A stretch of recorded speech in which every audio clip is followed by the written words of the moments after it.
This is Jeff Timberell, Director of the Southwest Florida Real Estate Investment Association, here to talk about real-world real estate investing Part 1. This is going to be the first video in a longer series of videos. This mirrors presentations we have been doing in the Southwest Florida REIA for the last 3 months. Disclosure, we're sharing our own experiences and knowledge with you. Please do your own due diligence before utilizing anything here. This is not to be construed as investment advice, and you should seek competent counsel before trying this at home.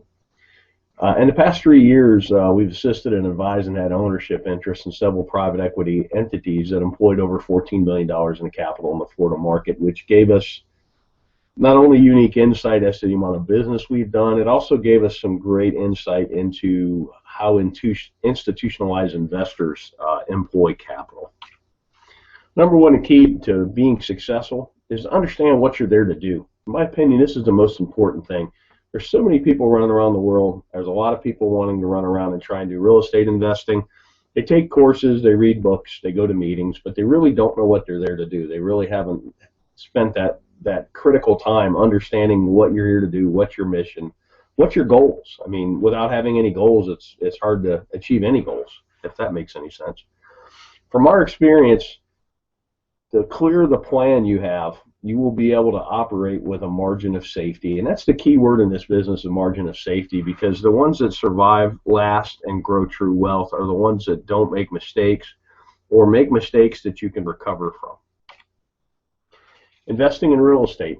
Investment is the purchase of an asset or an item with the hope that it will generate income or appreciate in the future and be sold at a higher price. Keyword, the future, for investing. So what does that mean? The act of committing capital to an endeavor with the expectation of obtaining an additional income and or profit. That's what investing is. Something I've learned over the years is kind of like a narrative. It's a why in the road when you're talking to somebody that's in real estate. Are they a trader or are they an investor? Investors buy and hold. They get a return from the assets they own.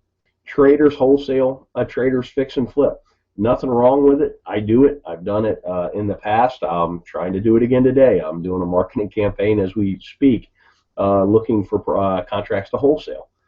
With that said, it's two different narratives and even two different valuation processes, investor versus trader. You need to recognize the difference between the two. Basic questions for an investor. How much capital are you employing? What's your desired rate of return? When are you going to need this capital back? And then what's your risk tolerance? Those 4 questions are how you determine what you're there to do. Then we'll talk about capital. There's an opportunity cost of capital, and particularly when you're raising capital, which I've been part of some private equity raises, you really need to understand what other opportunities are out there for investors, because generally why would you buy a piece of real estate that pays you 2% a year with all the headaches associated with that, when if you could at the same time own a CD at 5 with none of the headaches. Give you a chart on 10-year T-bills, talk about opportunity cost.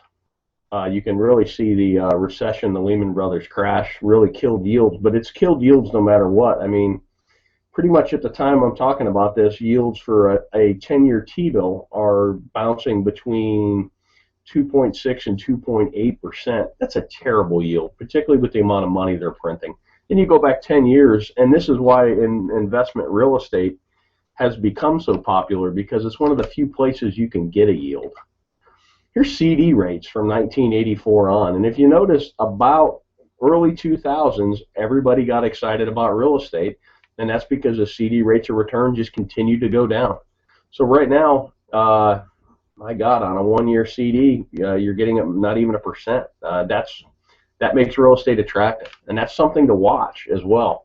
As CD rates and other rates on financial instruments go up, real estate may not appear as sexy, particularly to an investor who bought in the valley and bought right and has quite a bit of gain on the table. So opportunity costs in the real world. We already kind of talked about this. Most investors we know are looking for at least 6% a year. I know guys that are even looking for 15, and that's a cash on cash, not an internal rate of return. That would be a whole nother video that could be a whole day's worth, understanding the difference between the two. But what here I'm talking about is a yearly cash-on-cash return. And you got to be mindful of unrealistic expectations. I've seen people that have pitched 30% returns, and I've seen investors that are looking for 30% returns. And it's really hard to do. There's a lot of randomness and a lot of happenstance, and you're going to lose a lot more than you're going to win when you're dialing up those kind of deals. Unrealistic returns can lead to bad decision making because you seem to be chasing the golden goose instead of chasing a stable investment that pays you to own it. Let's talk about risk tolerance. These are two great quotes by Warren Buffett. And risk tolerance is really age dependent and your financial situation dependent as well.